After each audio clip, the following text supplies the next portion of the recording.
Hello বন্ধুরা, good afternoon. আজকে চটজলদি মাটন রেসিপি করে দেখাবো। দেখো, কোনো ঝঞ্ঝট ঝামেলা ছাড়াই মাটন তাড়াতাড়ি হয়ে যাবে। আলুগুলোকে আমি এরকম ছোটো ছোটো করে পিস করে ভেজে রেখেছি। কড়াইতে একটু পেঁয়াজ ভেজে রেখেছি, এই পেঁয়াজটা পরে দেবো বলে। আর একটু পেঁয়াজ কোচানো আছে, এখানে আদা রসুন বেটে রেখেছি। মাটনটাকে এখানে সব মশলা দিয়ে রেখেছি, একেবারে মাখিয়ে নেব। এখানে সর্ষের তেল আছে, 2 চামচ টক দই আছে, একটা টমেটো আছে, আদা রসুন পেস্ট আছে, ধনে গুঁড়ো জিরে গুঁড়ো 1 চামচ করে আছে, লঙ্কা গুঁড়ো 1 চামচ আছে, জাফরান, জয়িত্রী, দারচিনি, এলাচ সব পেস্ট করা 2 চামচ আছে, আর 1 চামচ চারমগজ বাটা আছে। দিয়ে ভালো করে আমি মাটনটাকে নুন দিয়েছি 2 চামচ, এখানে দিয়েছি বড় চামচে 2 চামচ নুন দিয়েছি, পেঁপে দিয়ে দিয়েছি। দিয়ে ভালো করে মাটনটাকে মাখিয়ে নিচ্ছি, সব মশলাগুলো দিয়ে মাখিয়ে নিয়েছি ভালো করে। আদা রসুন পেস্টটা তোমরা মাটন যতটা আনবে সেই হিসেবে আন্দাজ করে দেবে। আমি এখানে আদা রসুন পেস্ট মিলিয়ে টোটাল 2 চামচ রসুন আর 1 চামচ আদা দিয়েছি বড় চামচে। দিয়ে ভালো করে মাটনটাকে মাখিয়ে নিচ্ছি। নিয়ে আমি কুকারের মধ্যেই মাটনটাকে একেবারে দিয়ে দিচ্ছি, মাখানো মাটনটাকে দিয়ে আমি দুটো সিটি মেরে নেব। এতে আমি 2 কাপ জল দেব, 2 কাপ জল দিয়ে মাটনটাকে আগে সিটি মেরে নেব। সিটি মেরে নেওয়ার পর তারপর মাটনটাকে আমি ভালো করে কষিয়ে নেব।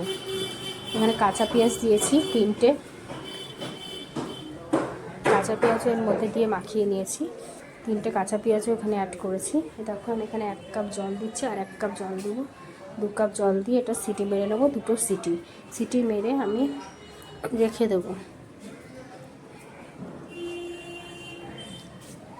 দেখো মাটনটা আমার সেদ্ধ হয়েই গেছে। দেখো কালারটা কি সুন্দর হয়েছে, তেলও ছেড়ে গেছে। এখানে আমি তেল দিয়েছিলাম, যেহেতু আমি এবার কড়াইতে অল্প তেল দেবো। দিয়ে গোটা গরম মশলা, তেজপাতা, দারচিনি, এলাচ সব ফোড়ন দিয়ে দেবো তেলের মধ্যে। দেখো তেলটা কড়াইতে কিন্তু অল্প আছে। দেখো আমি কিছুটা পেঁয়াজ ভেজে রেখেছি, 3টে মতন পেঁয়াজ আর শুকনো লঙ্কা গোটা গোটা কিছুটা ভেজে রেখেছি, ওটা আমি দেবো পরে লাস্টে। আর একটু পেঁয়াজ, আমি একটা ছোট পেঁয়াজ এখানে দিচ্ছি।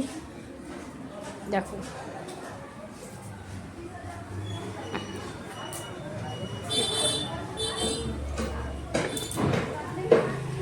পেঁয়াজটা একটু দেখো অল্প তেলেই দিয়েছি, তেল একদম কড়াইতে নেই, অল্প তেলে। এবার মাংসটা পুরো ঢেলে দিয়ে ভালো করে মাংসটাকে কষিয়ে নিচ্ছি। মাংসটা দিয়ে জল বেরিয়ে গেছে।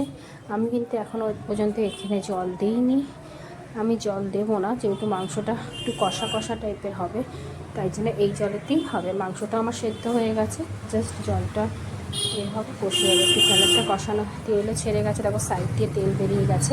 এবার আমি পেঁয়াজটা দিয়ে দিচ্ছি, ভাজা পেঁয়াজটা দিয়ে দিলাম। দিয়ে ভালো করে নেড়ে চেড়ে আর একটু কষিয়ে নেবো। আলুগুলো দিয়ে দিয়েছি। দেখো মাটনটা কালারটা দেখো, মাটন গ্রেভি উইথ পটাটো। এই রেসিপিটা যদি তোমাদের ভালো লাগে অবশ্যই লাইক, সাবস্ক্রাইব, কমেন্ট করো। যেরকম দেখতে হয়েছে খেতেও টেস্টি হবে। দেখো এই ঝোলটা পুরোটাই টেনে নেবে আলুটাতে। আমি খুব বেশি ঝোল রাখিনি, একদম মাখা মাখা করেছি। দেখো ডান মাটন গ্রেভি উইথ পটাটো।